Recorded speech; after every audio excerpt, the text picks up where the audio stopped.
Wow, this is fun. I'm having fun now. This is my favorite thing to do, my favorite social thing to do, that is. Talk about this area of spiritual ideas called sacred geometry. I'm an artist. I've always been an artist from the time I was a baby. I've always known. I guess that's kind of the only really unusual thing about me. I really knew exactly what I wanted to do from the time I was little. That's kind of unusual. And I've been off and on that path over the years, and I keep getting directed back to it. And I mean, even when I was a baby, I saw it as a spiritual idea. I saw it as a spiritual goal to make art as an assignment. Like my artistic abilities was a gift really to be used for spiritual purpose. And I felt that from a very early age. And that's primarily what I do. And I've been led to the ideas of mandala and sacred geometry. And I'm pretty hermetic. I'm pretty much a recluse. I spend lots of time by myself. But it's been such a healing process. My experience with mandala making and sacred geometry has been so healing that I started to perceive that, wow, everybody needs to know this.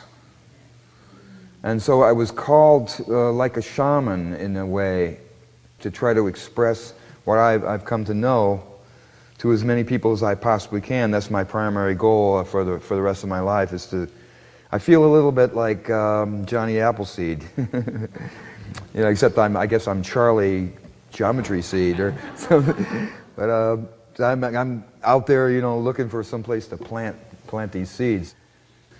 And that's one of the major things I want to try to get across, is that this thing called sacred geometry has this huge appeal to both what you could call left brain and right brain simultaneously, which is a very rare thing.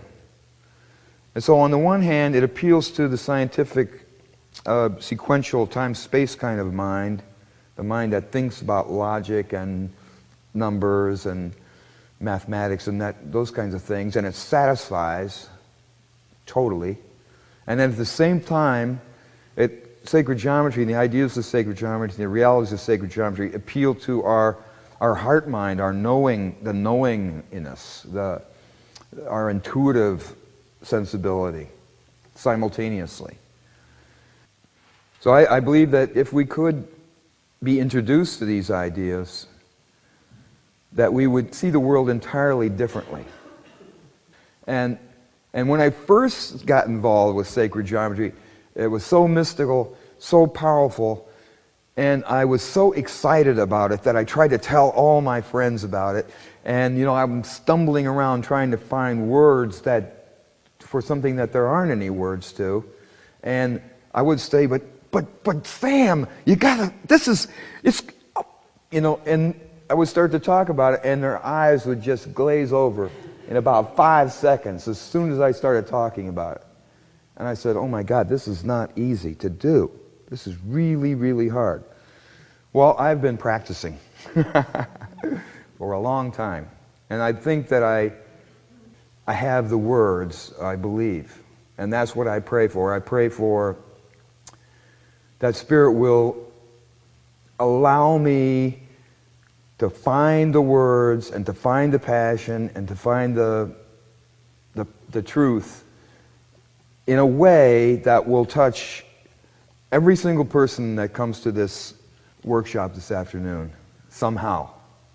I don't know how, but that is my goal and that is my intent, to touch everyone and to plant some kind of seed that will significantly affect the quality of your experience here in this time-space opera that we're in the middle of. So one of the things we're going to do this afternoon when we get going into this workshop, I've got this book which is all loaded with cool stuff. I made this so that you can disassemble this and you can scan it and you can put it in your computer, you can duplicate it. That's the idea. Yeah, and there's lots of templates in here. You can make your own mandalas, and I want you and encourage you to play with these forms in here. All right? So even if you come and you just get the book and you stand up and you walk out, you'll be ahead. But if you stay, oh yeah. You'll get a lot more. So I just wanted to say one more thing, and I'm going to let you go. And I was struck when this candle was lit, because the whole essence of sacred geometry is based on single-pointedness, oneness, at-one-ment, atonement, unity idea, undivided single-pointedness. And when Joanne said this light, which represents Christ consciousness, is everywhere, yeah, that flame and that little dot is a manifestation of single-pointedness, and that flame is in all of us, the same flame, the same single point, and that is the whole essence of sacred geometry. Omnipresent, omnipotent unity. And the way it unfolds into duality, and the way it returns to unity. This is an ancient, ancient, ancient understanding. I mean, it goes way, way back beyond Hermes Trismegistus. It was there before the flood.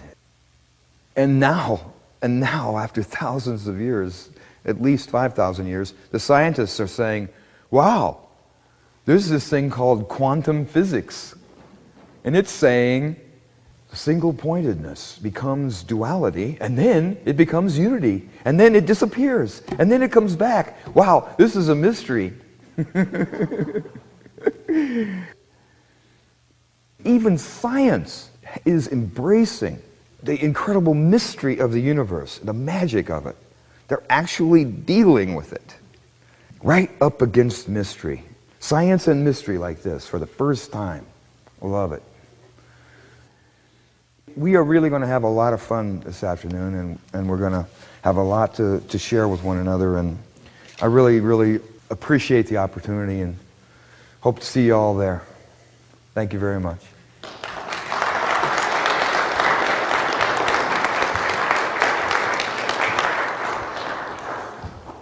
Thank you, Charles. You're welcome.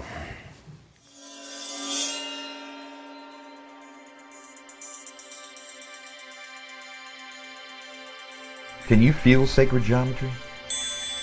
Do you feel the natural attraction? Come to our next workshop. You'll love it. I guarantee it.